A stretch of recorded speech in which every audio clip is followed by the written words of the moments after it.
Komisi E DPRD DKI Jakarta mendorong Dinas Kesehatan segera membangun pusat kesehatan masyarakat di kelurahan yang belum memiliki pelayanan kesehatan.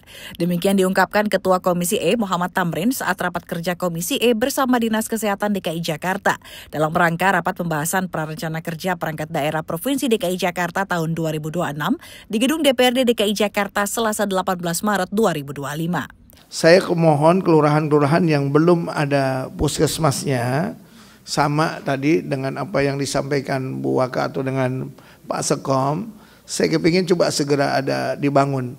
Dan yang sudah segera dibangun, saya minta coba dievaluasi kenapa belum bisa dibangun.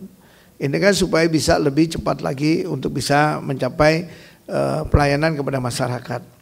Hal senada juga diungkapkan Wakil Ketua Komisi E, Agustina Hermanto, yang mengatakan seringkali menerima aduan masyarakat yang kesulitan menjangkau layanan kesehatan karena belum ada puskesmas tingkat kelurahan di tempat tinggalnya. Puskesmas, itu ada beberapa tempat yang belum ada puskesnya. Jadi kalau misalnya darurat atau apa, mereka harus nyebrang-nyebrang ke kelurahan lain maupun kecamatan lain. Contoh adalah kalau saya dari 2020 lah Bu, kira-kira, itu udah mengajukan minta tolong ada puskesmas di Semper Timur. Nah itu jadi mohon dipertimbangkan dan diperjuangkan juga Bu, karena di sana itu belum ada yang namanya puskesmas.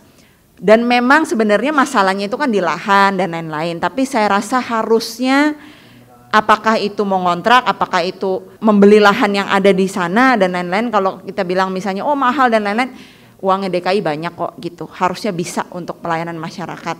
Di kesempatan yang sama, Sekretaris Komisi E Justin Adrian juga berharap agar seluruh kelurahan memiliki puskesmas. Usulan tersebut sebenarnya sudah didorong sejak tahun 2022 usai pandemi COVID-19. Ini dibutuhkan sekali, banyak kita harus kejar juga kelurahan-kelurahan yang belum ada puskesmasnya seperti yang tadi Ibu Tina Tun sampaikan.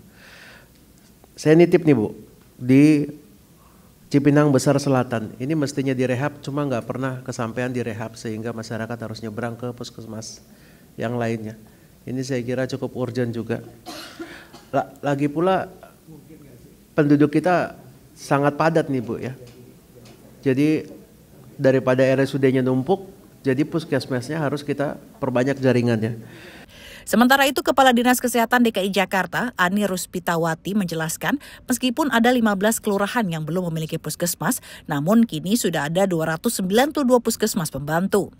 Namun ia berkomitmen akan segera menindaklanjuti usulan pembangunan puskesmas, seperti di tahun 2025, Pemprov DKI Jakarta membangun puskesmas Kelurahan Glodok dan puskesmas Kelurahan Cipedak. Jadi sebenarnya kita pustu itu puskesmas pembantu, kalau yang ada di kelurahan namanya pustu ya, puskesmas pembantu. Itu kita sudah punya 292. Jadi sebenarnya ada beberapa kelurahan yang puskesmasnya 2 atau 3, tergantung lokasinya. Tapi memang benar ada beberapa kelurahan yang belum punya pustu. Ada beberapa hal sih, kadang-kadang kita nggak nemu lahan di situ. Ada berapa Bu? 15 ya Bu? Iya, ada 15, tetapi beberapa udah mulai di jalan gitu ya. Kebun Torong udah, lalu mana lagi yang udah. Lalu sebagian juga kita kemudian bekerja sama. Jadi yang kita nggak punya pustu di situ, kita kerjasama sama klinik yang ada di situ untuk layanan dasarnya. Kan puskesmas itu memberikan layanan dasar. Layanan dasarnya dilakukan oleh klinik. Ada juga yang kemudian kita datang seperti pos keliling gitu di situ, di satu tempat gitu di situ. Atau memang di satu kelurahan yang nggak ada pustunya, kadang-kadang sebetulnya aksesnya ke pustu yang terdekat masih oke gitu. Kelurahan sebelahnya gitu ya Bu ya? Iya, tapi sebenarnya pada dasarnya kami komitmen untuk memenuhi itu. Cuman memang sebagian besar adalah kendala lahan. Humas Sekretariat DPRD DKI melaporkan.